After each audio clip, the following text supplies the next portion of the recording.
Bonjour les safaristes, bienvenue dans cette nouvelle vidéo consacrée à un nouvel animal emblématique d'Afrique, l'impala.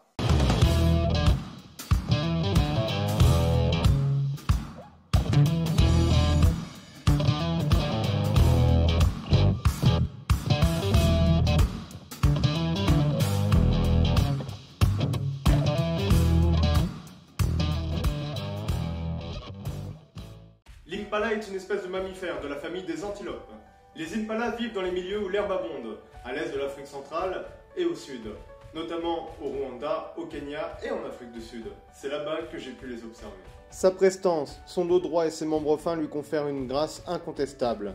L'impala est l'une des plus belles antilopes d'Afrique.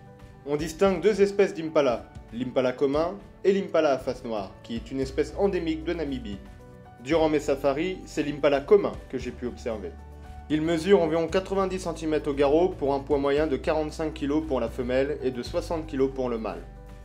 Le mâle, comme la femelle, est d'un brun rougeâtre sur le dos et beige sur les côtés. Le ventre de l'impala, de même que ses lèvres et sa queue, sont blancs. Il est important de mentionner leurs lignes noires uniques à chaque individu.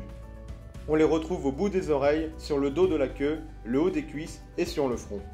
Ces lignes sont très utiles aux impalas puisque ce sont des signes qui leur permettent de se reconnaître entre eux.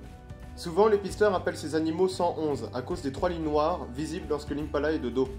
La femelle ressemble au mâle, mais seul ce dernier possède de magnifiques cornes lyrées atteignant près d'1 mètre de longueur. L'impala possède des glandes qui sécrètent des odeurs sur les pattes arrière et sur le front. Elles permettent aux individus de se reconnaître et de marquer leur présence.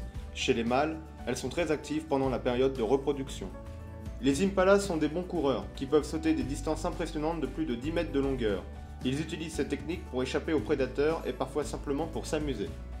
Durant la période du rut, les mâles territoriaux tentent de maintenir au centre de leur domaine toutes les femelles qui pénètrent sur leur territoire et deviennent très agressifs vis-à-vis de leurs congénères du même sexe. Pendant cette période, les combats ne sont pas rares, mais entraînent rarement la mort. À cette époque, le mâle dominant affirme sa territorialité par des grognements, des mugissements et par des postures particulières. Il gonfle le cou et tire une langue brillante. Ce comportement spécifique à l'impala servirait aussi à attirer les femelles. Polygame, un mâle se constitue un harem de plus d'une trentaine de femelles. Durant cette période, beaucoup de mâles sont tués par les prédateurs, car ils sont trop préoccupés à se battre pour défendre leurs femelles et leur territoire, laissant leur vigilance vis-à-vis des prédateurs de côté. 6 à 7 mois après le rut naît un unique petit, à la période où la qualité nutritive des végétaux est la plus élevée. La mère mange le placenta, nettoie son petit, le cache et ne revient le visiter que pour le faire téter. Si la harde comprend de nombreux faons nés au même moment, une crèche est constituée au sein du groupe et la femelle y conduit son petit après 1 ou 2 jours. Dans les premières semaines de leur vie, la moitié des impalas nouveau-nés sont la proie des prédateurs. Les lions, les léopards, les guépards, les hyènes, les lycaons et les crocodiles sont les principaux prédateurs des adultes. Les petits sont dévorés par les chacals, les petits félidés, les babouins, les aigles ou les pitons. Lorsqu'ils sont inquiets, les impalas lancent un aboiement caractéristique qui ressemble à une sorte d'éternuement. L'intention de fuir est signalée chez le mâle dominant par un mouvement soudain de la tête de bas en haut avec le nez pointé vers l'avant. Ce comportement provoque chez ses congénères la fuite ponctuée par ces sauts impressionnants et gracieux. Ces bonds leur permettent de s'orienter pour mieux déterminer leur fuite. On a pourtant une impression de panique et d'anarchie lorsqu'on voit des impalas sauter dans tous les sens et se croiser parfois à 3 mètres de hauteur. Cette tactique serait au contraire un moyen de déconcentrer le prédateur qui aurait plus de mal à isoler une proie.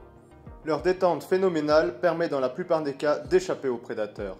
Ils peuvent atteindre 90 km/h. Parmi tous les prédateurs cités précédemment, seul le guépard est capable d'atteindre cette vitesse. Il peut même la dépasser puisque sa vitesse de pointe maximale est de 115 km/h. Les deux espèces d'impala ne sont pas menacées. Ils sont classés en préoccupation mineure sur la liste rouge de l'UICN. Merci d'avoir regardé cette vidéo, n'hésite pas à t'abonner et à mettre un pouce en l'air, et moi je te dis à très vite pour une prochaine vidéo.